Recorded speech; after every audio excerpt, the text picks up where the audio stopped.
너무 좋아. 저 지금 비 와서 나무 밑에 숨어 있어요. 어떻게 아파. 어떻게 집을 못 가고 있어요. 진짜 어렸을 때 이런 경험 많은데 커가지고 이러고 있어. 참해. 저희 비 와가지고 여기 지금 갇혀 있어. 어떡해. 이거 한번 띄워줘. 나무 밑에 있어. 갑시다. 비 왔다.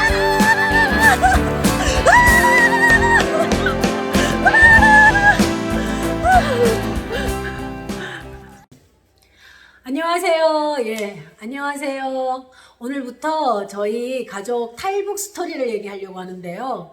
아시다시피 저희 아빠는 아오지 탄광에 추방돼가지고 30년을 석탄을 캤어요. 예, 그 배경은 저희 친할아버지가 정치범으로 잡혀서 그 북한에서 처형한 거예요.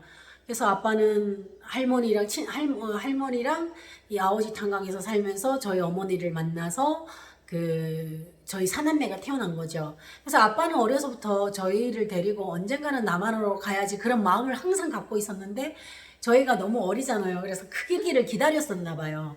근데 김일성이 94년도에 죽었잖아요. 그러면서 북한이 식량난이 오기 시작했어요.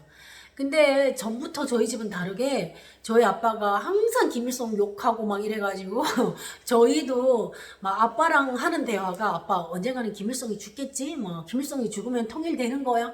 이렇게 항상 이런 대화를, 그러니까 다른 집에서는 북한에 있는 집에서는 나눌 수 없는 그런 대화를 나눈 거예요. 그리고 김일성이 죽었을 때 김일성 동상에 한 시간 정도 걸어가가지고 막 설날에 꽃을 드리고 와야 되는데 저희 아빠가 그런 거 안 가려고 해요. 그러면 엄마가 막 난리를 치는 거예요.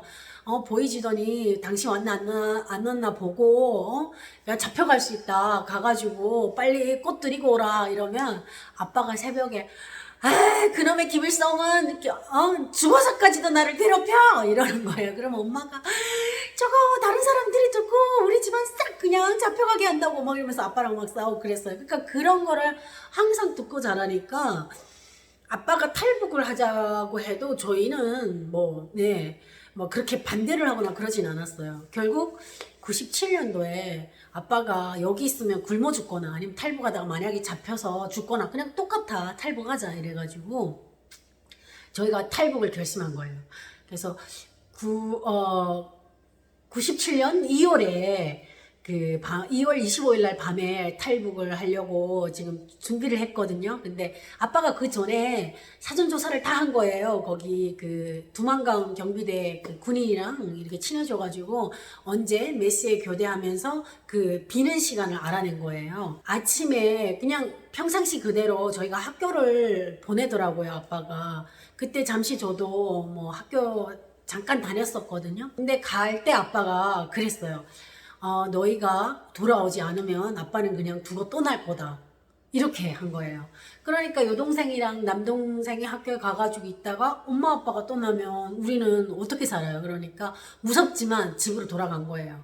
아빠가 집 문을 닫더니 이렇게 대못을 탁탁탁 박는 거예요. 이제 떠날 준비. 그래서 저희 가족이 6식구잖아요. 3명씩 이렇게 떨어져가지고, 이렇게, 한 팀은 이쪽 길로 가고, 한 팀은 반대로 가가지고, 저기 이렇게 마을이 끝나는 동네에서 학송역 그쪽에서 만나기로 했어요. 그래서 학송역 그쪽에서 만나서 하유평 가는 길이 있는데, 두만강 쪽으로 가는 길로 저희가 갔죠. 가가지고, 저녁 한 5시에 출발했을 거예요. 가가지고, 막 어두워지잖아요. 근데 군인들 만나면 대부분 너희 어디 가냐고 온 가족이 이렇게 물어볼 거 아니에요. 그래서 저희가 빵을 만들어가지고 이게 배낭에 메고 먹을 거 구하러 간다고. 그리고 제가 고기 장사할 때 그쪽 동네에 아는 분이 있는데 청갑이라고 그 남자분이 이렇게 경비대랑 되게 친하고 막 이런 집이었어요. 그래서 청갑이네 집에 들렸다가 어디 이렇게 식량 구하러 우리는 갈 거다. 이렇게 얘기하니까 경비대가 청갑이 형 이러면서 저희를 보내주더라고요. 그래서 한 군인을 2번 만났는데 저희가 빵이랑 담배를 주면서 넘어가가지고 아빠가 두만강 넘자고 하잖아요. 그 코스 도착했어요. 그래서 저희는 산 밑에서 10분 전 11시가 될 때까지 기다렸어요. 그러니까 10시 50분에 이렇게 교대하면서 빈다고 하더라고요. 그래가지고 기다리고 있는데 저희가 무서우니까 아빠를 원망하게 되더라고요. 우리 가족 싹 그냥 잡혀서 죽게 만든다고 무서우니까 막 가면서 투덜투덜대고, 그리고 언니도 꼭 가야 되냐고 하고 저도 막 그랬거든요. 근데 저희 남동생은 말없이 꼭 따라오더라고요. 그래서 물었죠, 남동생한테. 야, 너는 왜 그렇게 말없이 이렇게 오니 하니까 지금 누나들이 그렇게 아빠한테 안 가겠다고 하고 막 그렇게 얘기한다고 아빠가 뭐 다시 돌아서는 거 아니잖아 이러면서 저희 남동생이 뒤따라오더라고요. 그래서 두만강 넘기로 한 그 지점에서 숨어 있는데 너무 무서운 거예요. 그래서 저는 아빠한테 그랬죠. 아빠, 어떻게 사회주의를 버리고 갈 수 있습니까? 우리 죽더라도 사회주의 지킵시다. 제가 그랬어요.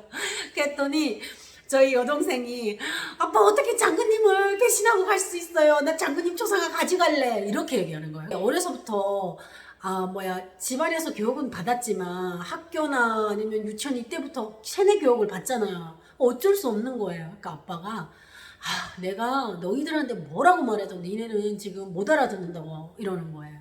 그래서 아빠가 가자 하고 10시 50분에 아빠가 가자 하고 일어섰어요. 근데 아무도 안 일어나는 거 무서워가지고. 근데 저희 엄마도 안 일어나는 거예요. 그러니까 아빠가 먼저 이렇게 내려갔어요. 아빠가 내려가가지고 두만강을 건너는 거예요. 나중에 아빠가 안 보여요.